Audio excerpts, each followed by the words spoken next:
Microfone. Boa noite. Boa noite. Boa noite, Carol. Boa noite a todos. Hoje nós vamos dar sequência ao curso de Python. Quem vai ministrar a aula para a gente hoje é a Carol. Se quiser começar, Carol. Bom, eu queria começar agradecendo todo mundo que está aqui hoje pela aula e agradecer o convite novamente para dar aula aqui para vocês. Eu vou começar aqui já apresentando a minha tela, porque tem bastante coisa e eu tô com medo de não dar tempo. Vamos lá.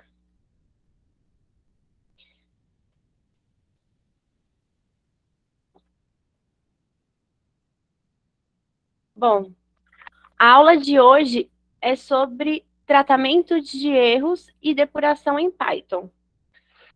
Vamos começar falando um pouco sobre o que é um erro. Mesmo quem não é da área de tecnologia, costuma falar, esse programa deu um bug ou um bug, né? Está bugado. E esse é um termo bem genérico que todo mundo usa e ele pode ser usado para qualquer tipo de erro que um programa possa apresentar. Às vezes ele vai te trazer um resultado incorreto ou um resultado que você não esperava, ou ele simplesmente vai funcionar de uma forma diferente daquela que você esperava que ele funcionasse. Eu trouxe aqui uma curiosidade que em 1947, uns engenheiros de Harvard estavam com um problema no computador deles e eles encontraram uma mariposa dentro das engrenagens do computador e eles colocaram no diário de bordo, colaram a mariposa lá e colocaram o primeiro caso real de bug encontrado, porque bug em inglês é inseto, e dizem que é por causa disso que esse termo ficou popularizado. Então, geralmente, quando o nosso programa dá qualquer tipo de erro, a gente costuma falar que ele tem um bug. Aqui, na documentação do Python, se a gente entrar aqui, ó, a gente tem uma listagem de vários erros de erros e exceções aqui já pré-definidos. E é interessante a gente ler, não aqui, perdão. E é interessante a gente, depois da aula, ler essa documentação, não para decorar esses erros, porque é muita coisa, a gente não precisa saber tudo de cor, mas para ir acostumando a consultar a documentação. Como são muitos tipos de erro, não teria como eu falar de todos eles, eu trouxe só alguns aqui para a gente ir testando aqui no PyCharm. Bom, o Python tem dois tipos de erros, né? Erros e exceções. Erros são os erros de sintaxe, né? O syntax error. Aqui no nosso código, por exemplo, o erro tá que eu não fechei os parênteses aqui no final da string. Se a gente executar esse código, ele vai trazer essa mensagem aqui, syntax error.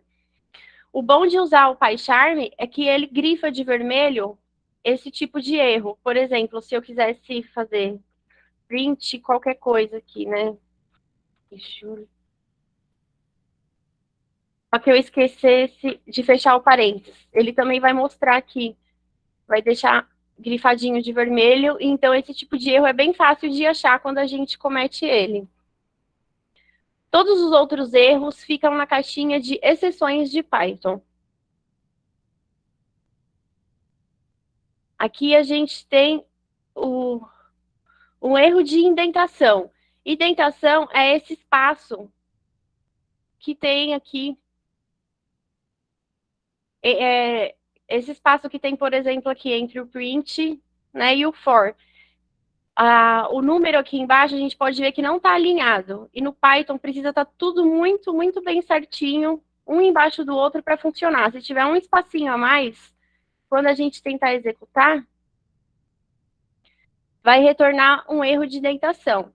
Geralmente, esse tipo de erro acontece porque a gente mistura espaço, esse botão grande do espaço mesmo do teclado, com o tab.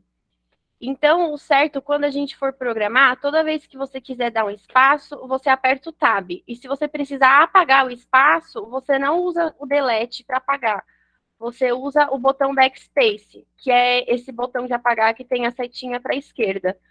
Porque aí a gente não corre o risco de misturar espaço com tabulação, e aí esse tipo de erro pode ser evitado mais facilmente.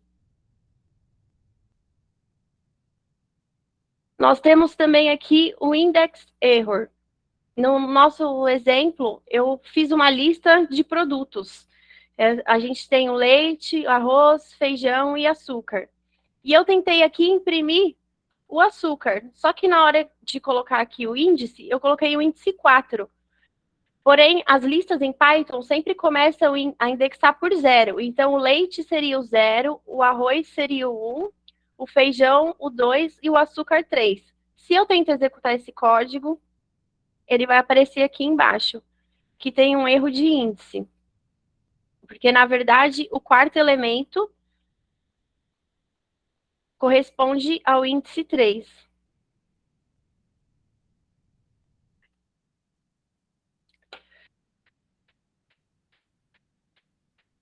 E aqui nós temos um key error. No caso, é aqui eu tenho um dicionário com o nome dos meus funcionários e os salários deles na frente. E eu tentei imprimir aqui o salário do Matheus. Só que eu não tenho o Matheus cadastrado aqui no nosso dicionário. E quando eu tentar imprimir, vai aparecer aqui essa key error, porque na verdade essa chave não existe nesse nosso dicionário.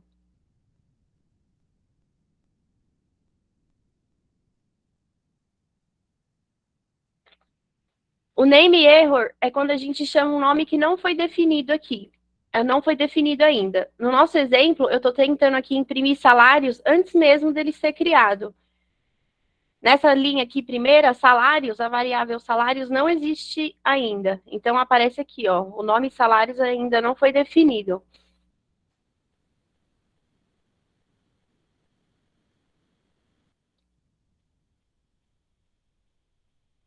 O type error é um erro quando a gente tenta juntar dois valores de tipos diferentes. Aqui no nosso exemplo, eu estou tentando juntar uma string com um inteiro.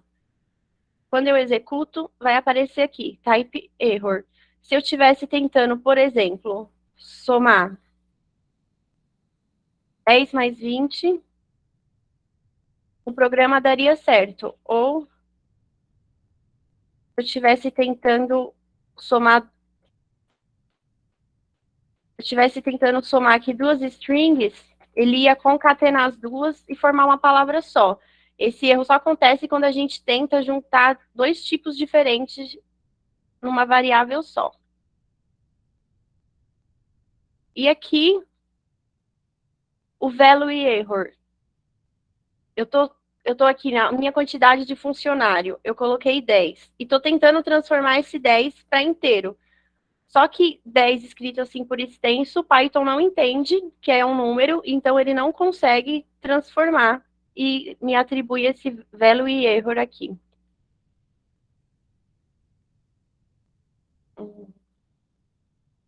Bom.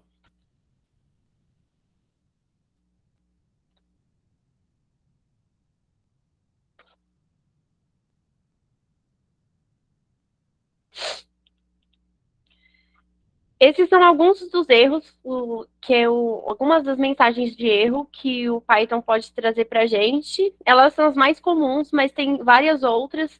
Aí por isso eu recomendo vocês irem lá, depois dar uma olhadinha na documentação, não para decorar, mas para ir conhecendo um pouco mais dos tipos de erro que a linguagem pode trazer.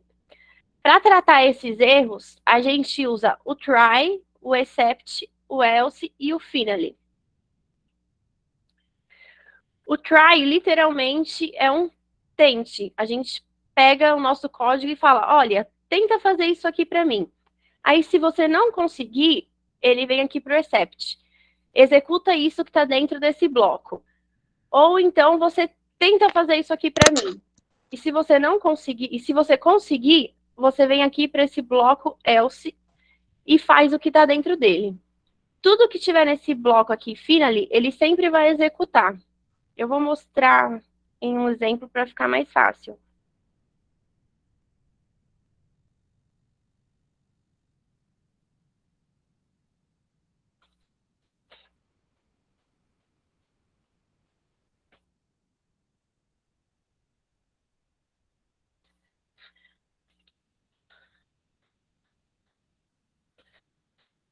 vou fazer aqui uma função que parcela uma compra no valor de R$ 1.000 na quantidade de parcelas que o cliente escolher. Então, vou colocar aqui.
Então, essa função aqui, ela primeiro cadastra o valor da minha compra de R$ 1.000.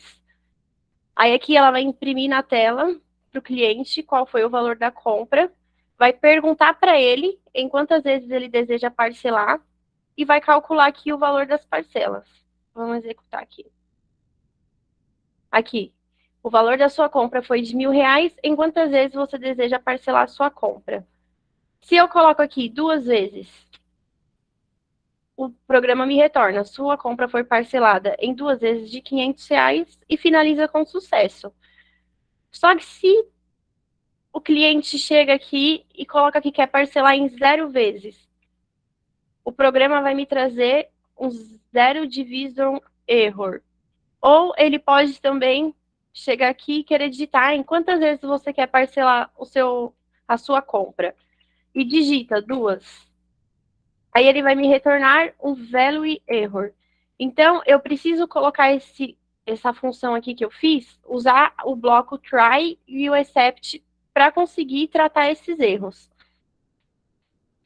Então, eu vou colocar aqui, o que eu quero que ele tente fazer? Eu quero que ele tente fazer essa parte aqui de baixo, que é... Eu quero que ele tente perguntar para mim em quantas vezes o cliente quer parcelar a compra e calcular o valor das parcelas. Se ele não conseguir fazer isso, ele vai imprimir aqui para mim.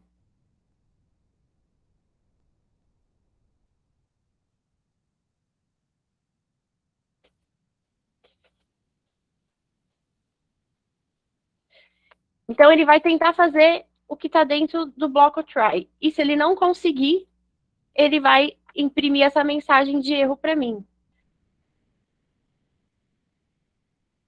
Ó, vou forçar o erro do 0 aqui de novo. E ele só vai me responder aqui: operação não realizada.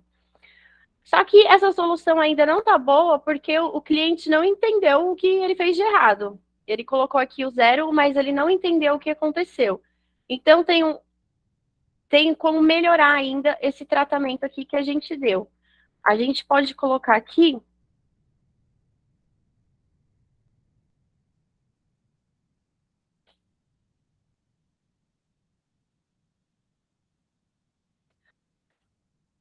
quando a gente coloca esse exception as error, quando eu ponho erro ponto, vai aparecer aqui, ó, várias opções. Quando a gente escolhe aqui o class, ele vai me retornar qual é a classe do erro que deu. E quando eu tiver um erro de novo, ele vai me retornar aqui, ó, qual foi o tipo de erro que esse programa deu.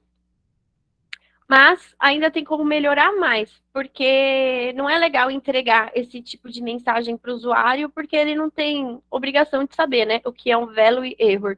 E o legal é a gente tratar esses erros e entregar uma mensagem mais personalizada para ele. Como nesse nosso programa a gente encontrou dois tipos de erro, a gente pode fazer um except para cada um.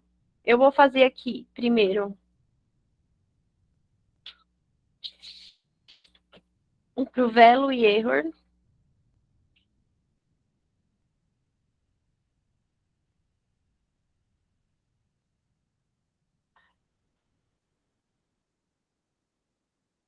Quando o cliente tentar digitar o valor errado, ele vai responder para o cliente, valor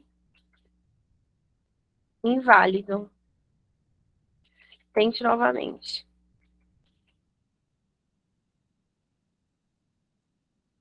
E quando ele pedir para dividir por 0, ele vai responder valor mínimo de parcelas é 1. Agora vamos testar. Agora, ó, se o cliente tentar dividir por 0, ele vai informar o que deu de errado. Vou colocar aqui, né? Tente novamente. Agora vai trazer uma mensagem personalizada quando ele cometer esse erro. E ele vai entender aonde ele errou. E você pode colocar quantos excepts forem necessários. Aí aqui, vamos testar o outro except. A pessoa colocou aqui que quer parcelar em 2 vezes. Aí vai retornar valor inválido, tente novamente.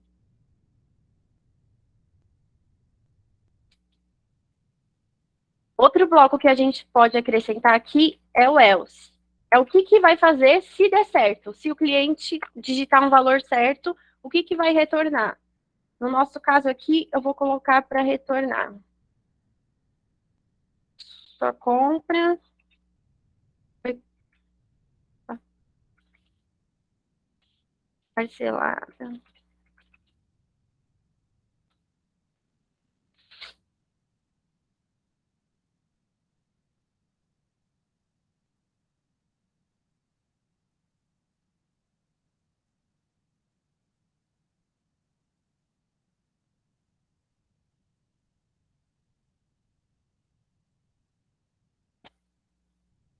Se eu coloco aqui que eu quero parcelar em 2 vezes, ele não vai cair em nenhuma exceção. Ah, tem que tirar daqui.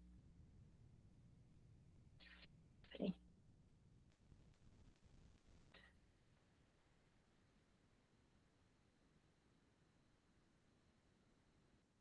Ele não vai cair em nenhuma exceção, então ele não vai entrar nesse bloco, não vai entrar nesse bloco, mas vai entrar nesse aqui e vai me trazer essa mensagem aqui, que é o valor correto das parcelas. E eu posso também colocar o bloco finally, que ele vai ser executado não importa o que aconteça. Então, posso colocar aqui uma mensagem, né? Volte sempre. Então, se eu coloco um valor inválido, ele vai trazer a mensagem de erro e vai trazer a mensagem que está no finally. E se eu coloco um valor correto, ele vai trazer a mensagem do bloco else e vai trazer a mensagem do finally. Tudo bem até aqui? Eu estou um pouco nervosa, acho que eu estou falando um pouco rápido, mas está tudo certo? Para mim tá ótimo, tá bem explicativo. Então, Vamos lá.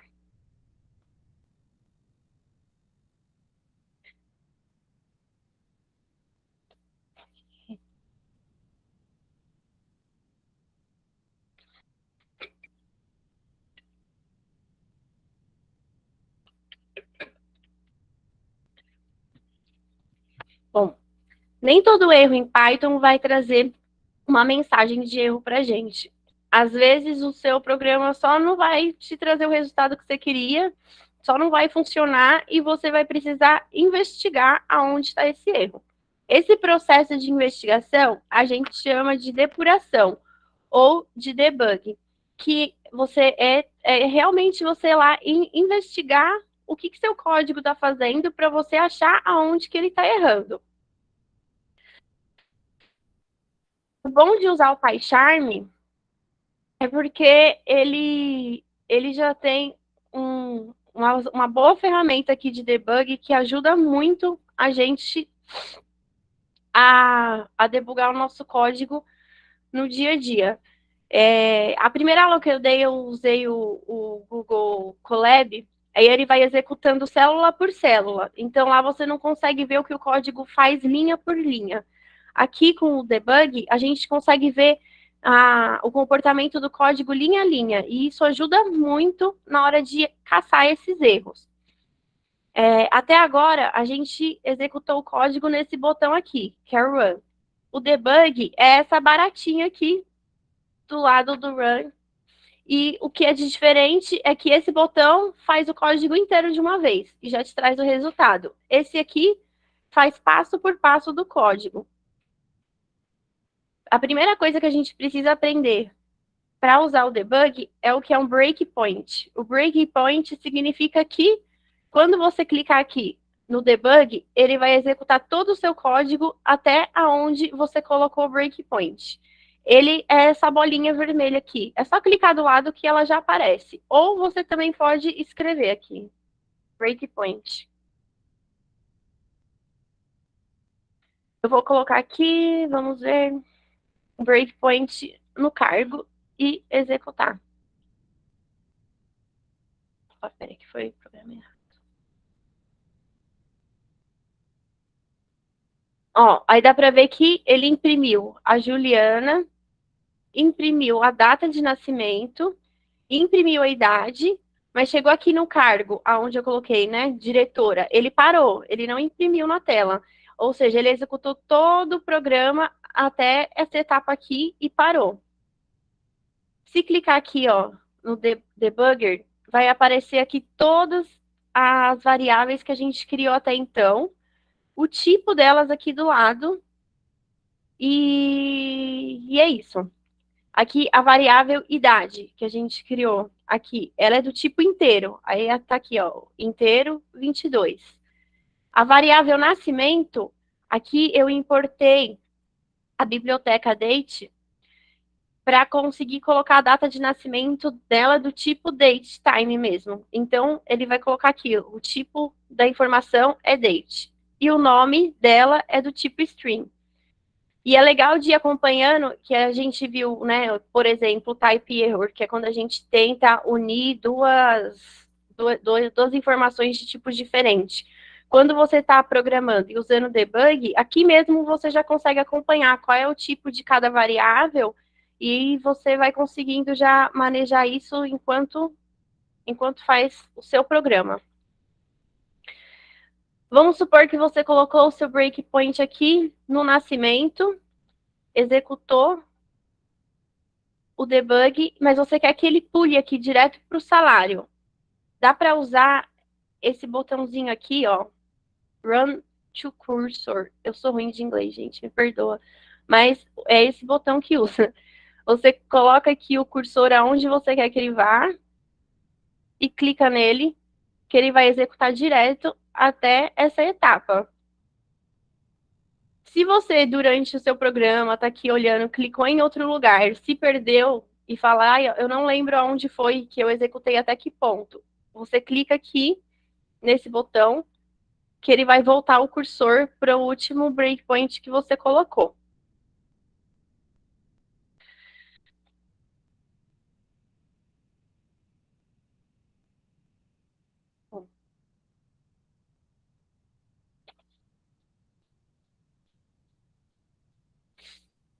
Outra coisa que a gente pode fazer... Carol, Oi, perdão. posso tirar uma dúvida?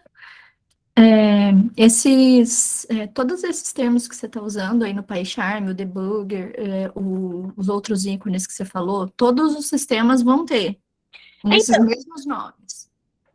eu nunca usei o VS Code, Sublime para debugar. Eu não sei como funciona esses botõezinhos lá. Eu sei que todos têm um jeito de debugar, porque é bem difícil programar sem passar por essa etapa. Mas eu não sei se é com o mesmo nome, porque eu nunca usei outra IDE para fazer essa etapa de debugar o programa. Ah, não, certinho. Obrigadão. Bom, a gente já viu esse aqui, que é o que volta, né, o cursor para a última etapa. Esse aqui coloca o breakpoint aonde a gente colocar o cursor. E agora a gente vai ver esse step over, que ele vai etapa por etapa do nosso programa. Aqui eu coloquei o breakpoint aqui nessa linha, aí quando eu clico nele, ele vai para a linha de baixo. Ó, ele vai mostrar um por vez. Aí é legal porque você consegue ir acompanhando, mostra aqui do lado também, né? Se você quiser. Que vai acompanhando etapa por etapa o que seu programa vai fazendo.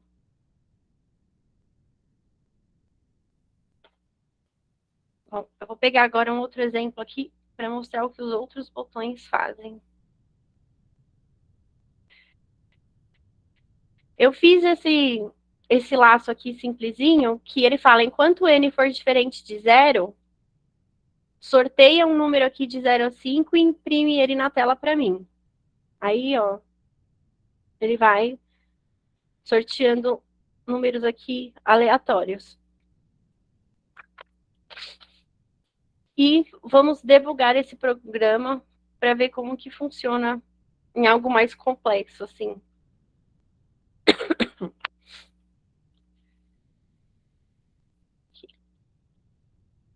Quando eu clico nesse primeiro aqui, que é o Step Over, ele vai linha por linha até o final. Ó. Ele vai retornando até N, né? Agora que N, quando N for 0, ele encerra o programa. Agora, se eu clicar em debugar e clicar nesse botão aqui, ó, Step Into, ele entra nessa função aqui. Em vez de passar linha por linha do código que eu fiz, ó, ele vai entrar nessa biblioteca que eu importei. E geralmente você não vale a pena ficar se perdendo em códigos de biblioteca que você importou, porque, enfim, é complexo, né? No começo, assim, não é algo que a gente precisa ficar olhando. Então, geralmente não precisa usar esse botão aqui na hora de debugar. Mas, às vezes, você pode querer entrar em uma função que você mesmo fez. Então, aqui eu fiz de exemplo. Aqui eu fiz uma função somar. E, além dessa biblioteca que eu importei, que é uma biblioteca já pronta, né? Acho que vocês já devem ter usado, talvez, em alguma outra aula, essa biblioteca random. E, além dela, eu coloquei essa aqui, essa função somar, que eu fiz ela aqui em cima, que na verdade ela pega dois números e traz o resultado da soma deles. Aí eu vou colocar um breakpoint aqui e vou fazer aqui, ó, apertar esse step into, que é o F7, de novo. Ó, ele entra de novo na random. Agora, se eu pegar esse daqui, ó, que é step into my code, que entra só no meu código, ele vai passar reto dessa. É porque eu tô na... Peraí, perdão.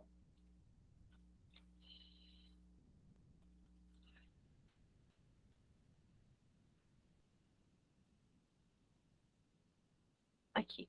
Ele passa reto dessa função, porque não foi uma função que eu fiz, mas quando chegar na função soma, ele entra dentro dela. E caso você queira ver como que está funcionando aqui dentro, é com esse botão que que você consegue fazer isso. Mas se você quiser só ver como que esse laço funciona, sem entrar em função nenhuma, é esse step over, que ele vai linha por linha, sem entrar em função nenhuma. Só vai ficar nesse trechinho de código. Então, esse primeiro aqui, passa linha por linha, sem entrar em função nenhuma. Esse vai entrar em todas as funções que ele encontrar pelo caminho. E esse daqui vai entrar só nas funções que você fez, só as que estiver no seu código mesmo. Caso você coloque aqui, né, sem querer, para entrar na função, e você foi parar lá na função da biblioteca que você importou, e não é isso que você queria, é só apertar esse botãozinho aqui, Step Out, que ele volta para cá e você continua no F8 aqui, debugando o seu programa. Que mais que tem? E tem este botãozinho aqui, quer ver? Vou pegar outro exemplo. Aqui.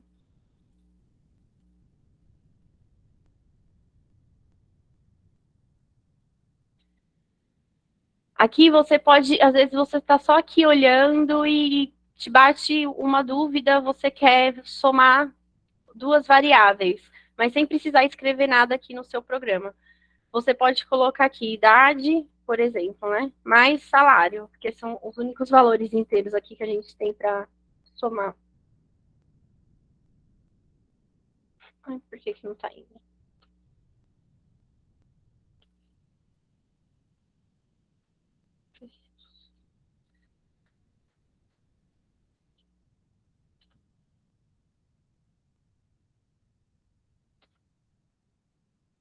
Acho que é porque...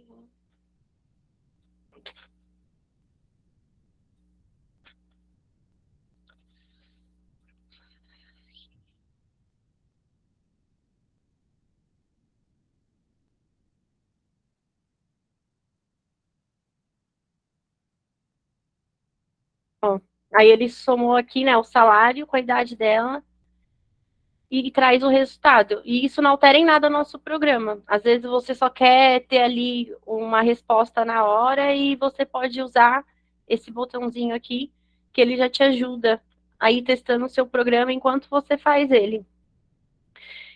No dia a dia, quando eu estou construindo meus programas, é no debug que eu fico fazendo as coisas para ir passo a passo, porque é importante, a gente, melhor do que ninguém, tem que saber como o nosso código funciona.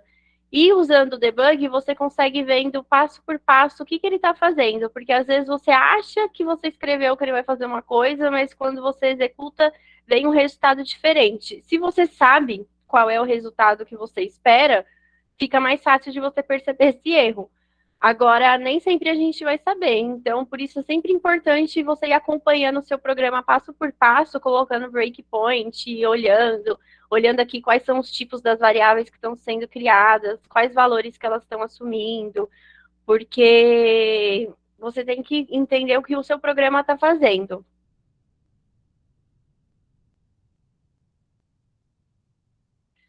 E deixa eu ver se eu falei disso.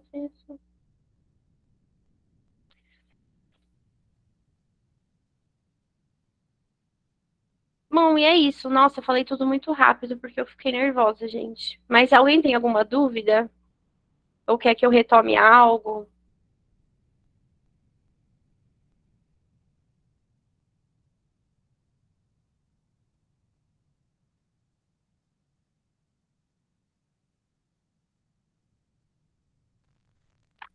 Se alguém tiver alguma dúvida, quiser mandar no chat ou no microfone.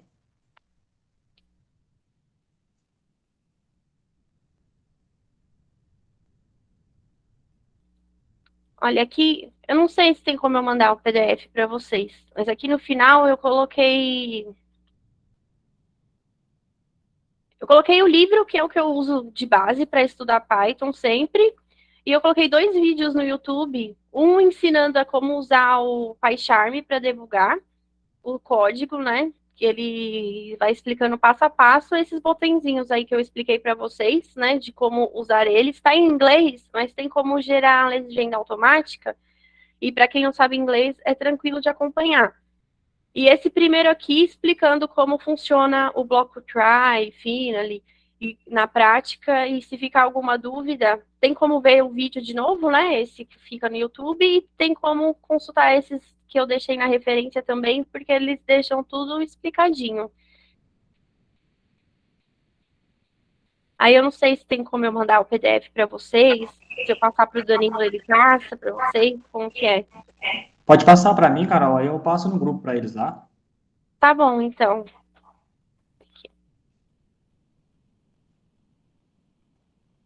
Vocês têm certeza? Não tem nenhuma dúvida? Quer que eu fale de novo? Tranquilo. Ai, tem coisa aqui no chat, né? Eu acho que eu não consigo enviar o PDF no chat, não, né? Não tem como anexar. Mas pode mandar para mim que eu mando no grupo lá. Tá, vou mandar para você, então. Então tá bom. Se ninguém tiver mais alguma dúvida, Só agradecer mesmo. Ficou bem claro, viu, Carol? Por mais que você disse que tá nervosa, mas deu para entender bem. Obrigada. Ai, nada. Nossa, tô suando, gente. Eu sou tímida. Aí quando eu vejo que, olha, 91 pessoas online, o coração da pessoa tímida dispara. Obrigada. Mas qualquer dúvida que ficar, pode me chamar no LinkedIn, que eu explico. Eu não sei se vocês usam o PyCharm, se não usar e quiser ajuda para instalar, porque ele ajuda bastante a programar no dia a dia com Python. Aí pode chamar lá que no que eu puder ajudar, eu estou à disposição. Foi ótimo, Carol. Obrigada, viu? Agora é colocar em prática. É isso aí. Muito obrigada. acho que era isso então, Carol. Agradecer mesmo pela aula aí. Ajudou bastante essa parte de erros aí, que é bastante comum, né? Mas muito obrigado mesmo pela aula. Ah, eu que agradeço a oportunidade. Então tá bom, muito obrigado.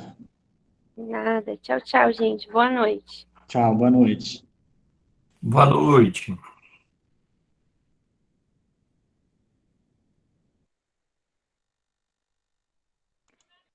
Pessoal, eu vou mandar o link